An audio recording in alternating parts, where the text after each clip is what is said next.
Hi, പുതിയൊരു വീഡിയോയിലോട്ട് സ്വാഗതം. ഇന്ന് വന്നിരിക്കുന്നത് ഫീനിക്സ്. അടുത്ത കാലത്ത് തിയേറ്ററിൽ ഇറങ്ങി പരാജയമായിരുന്നു. ഇപ്പോൾ OTTക്ക് ശേഷം ഉള്ള റിവ്യൂ ആണ്. അപ്പോൾ റിവ്യൂ അവസാനം വരെ ഒന്ന് കാണണം, ചാനലൊന്ന് സബ്സ്ക്രൈബ് ചെയ്യണം. അപ്പം വീഡിയോയിലോട്ട് പോവാം. Phoenix, writer Mithun Manuel Thomas, direction Vishnu Bharathan.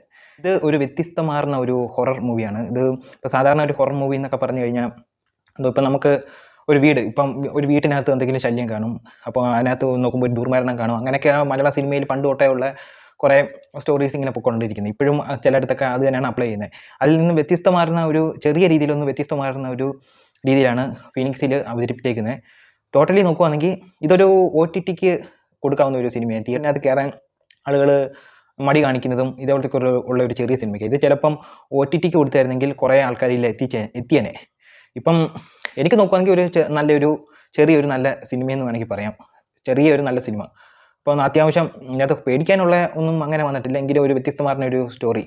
ഇതിൻ്റെ സ്റ്റോറി ഞാൻ കുറേ നാൾക്ക് മുമ്പ് സിനിമയിലല്ല, അല്ലാതെ ഞാൻ ഒറിജിനാലിറ്റി എവിടെയൊക്കെ ഒരു ഒറിജിനാലിറ്റിയിൽ ഞാൻ കേട്ടിട്ടുണ്ട്. ഇതുപോലെ ഒറിജിനാലിറ്റി നടന്നതെന്ന് വെച്ചാൽ ഒരു പുനർജന്മത്തിൻ്റെ ഒരു സ്റ്റോറിയായിട്ട് ഞാൻ കേട്ടിട്ടുണ്ട്. സിനിമയിലല്ല, വേറൊരു രീതിയിൽ ഞാൻ കേട്ടിട്ടുണ്ട് ഒറിജിനാലിറ്റി നടന്നത്. അതെടുത്ത് മിഥുൻ മാനുവൽ തോമസ് ഇതിനകത്ത് അപ്ലൈ ചെയ്തിട്ടുണ്ടെന്ന്, അതിൻ്റെ ഒരു തീം എടുത്ത് ഇതിനകത്ത് കയറ്റിയതുപോലെ എനിക്ക് തോന്നി കണ്ടപ്പം.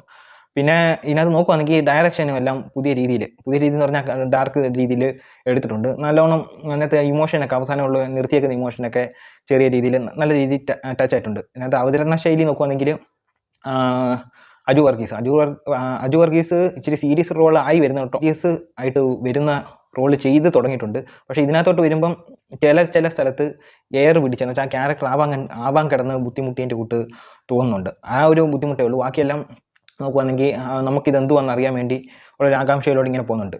അപ്പോൾ പിന്നെ ഇതിനകത്ത് ആ പെൺകൊച്ച് നല്ല രീതിയിൽ അഭിനയിച്ചിട്ടുണ്ട്.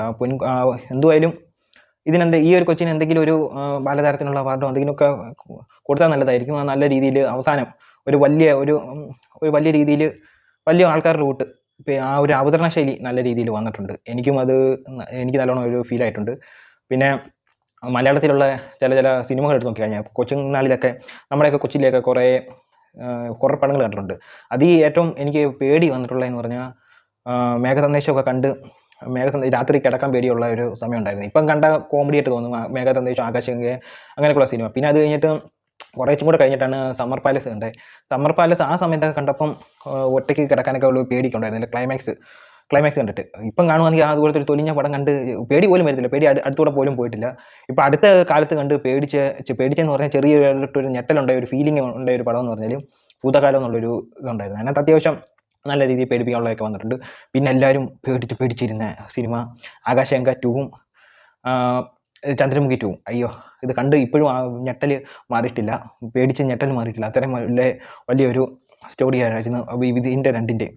അപ്പോൾ അതിനൊക്കെ വെച്ച് നോക്കുകയാണെങ്കിൽ ഇതൊരു OTTക്ക് കൊടുക്കാവുന്ന ഒരു ചെറിയൊരു സിനിമയാണ്. ചുമ്മാ വെറുതെ കണ്ടിരിക്കാം, അല്ലാതെ തിയേറ്ററിൽ കയറി ഇതുപോലത്തെ സിനിമ കാണാൻ ആരും അങ്ങനെ ധൈര്യം കാണിക്കത്തില്ല. കണ്ടവർ കാണും. പിന്നെ എനിക്ക് ഈ പടം ഒരു കൊള്ളാവുന്ന ഒരു ചെറിയൊരു സ്റ്റോറി ആയിട്ട് തോന്നി. അപ്പം ഇത്രയേ ഉള്ളൂ. അടുത്തൊരു വീഡിയോ വരുന്നവരെ ബൈ. ചാനലൊന്ന് സബ്സ്ക്രൈബ് ചെയ്യണേ.